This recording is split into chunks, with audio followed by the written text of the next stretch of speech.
The Swiss guards stood at their posts, their ceremonial uniforms resplendent in the morning sunlight. The quiet grandeur of Vatican City provided a serene backdrop as tourists milled about, snapping pictures and marveling at the centuries-old traditions upheld by these guards. Among the disciplined ranks was Lucas Meyer, a young but dedicated member of the elite corps.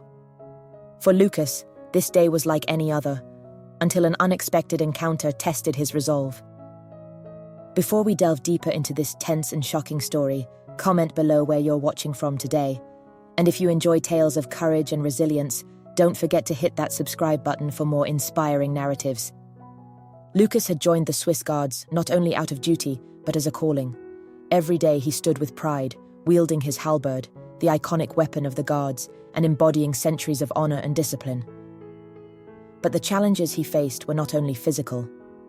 As one of the few Guards with visibly foreign ancestry, his father Swiss, his mother Ethiopian, Lucas's unique appearance sometimes drew undue attention, even within a role steeped in tradition. That morning, among the usual throng of tourists, a woman emerged from the crowd. Her confident stride and loudly clacking heels turned heads. With a phone in one hand, she began directing sharp comments toward Lucas, her voice cutting through the murmurs of the crowd. "What's the matter, statue boy? Can you move at all?" she jeered, holding her phone aloft to film. "Or are you just decoration?" Lucas's training kept him motionless, his gaze fixed ahead. He had heard taunts before. It was part of the job.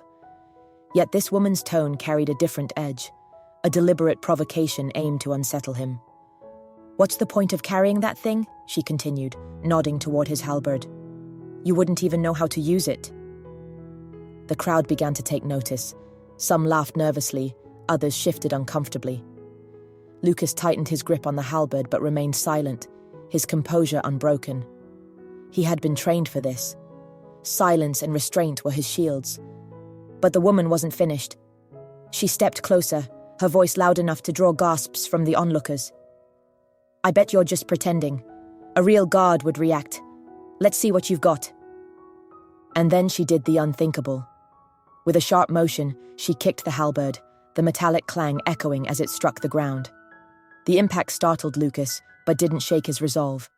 He swiftly adjusted his stance, ensuring the weapon stayed upright. "Enough, ma'am. Please step back," said a nearby Vatican security officer, rushing toward her. The woman, sensing she had crossed a line, raised her voice in mock outrage. "He hit me. He's violent. He swung that thing at my foot." Her accusation rippled through the crowd.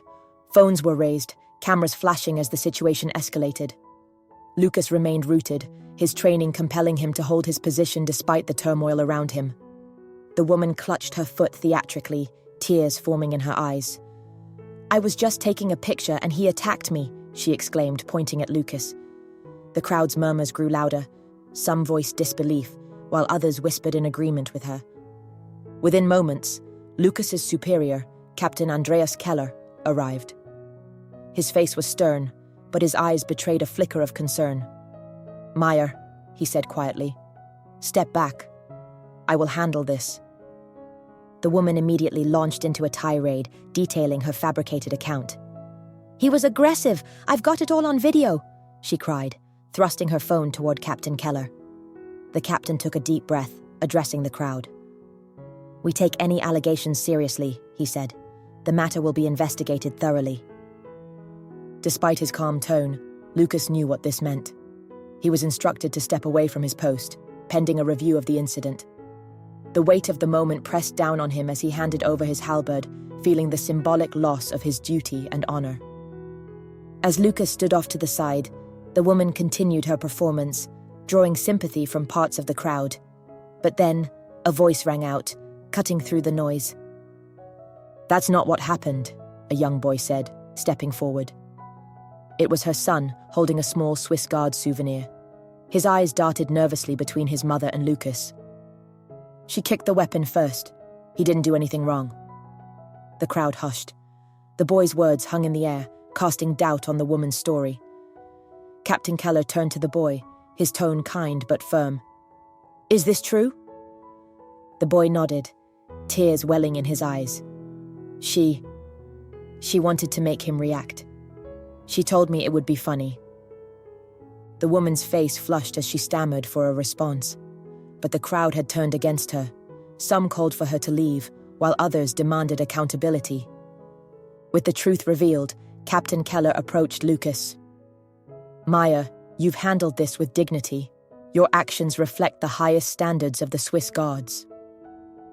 The woman was escorted away by Vatican security, and Lucas was reinstated to his post.